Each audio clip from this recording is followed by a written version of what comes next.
Hey guys, in this video we're going to go over how to get NFL Red Zone on Sling TV. So you'll actually need either the Sling Blue plan or the Sling Orange Plus Blue plan as your base subscription, okay?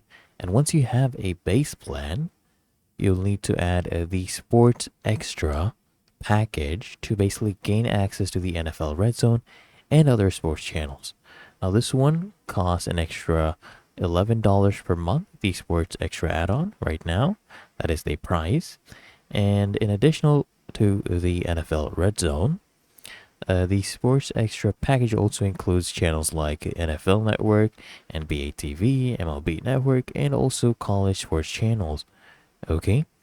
And you can get, a commercial-free coverage of every touchdown from every NFL game on Sundays. This will make it ideal for your fantasy football fans, right?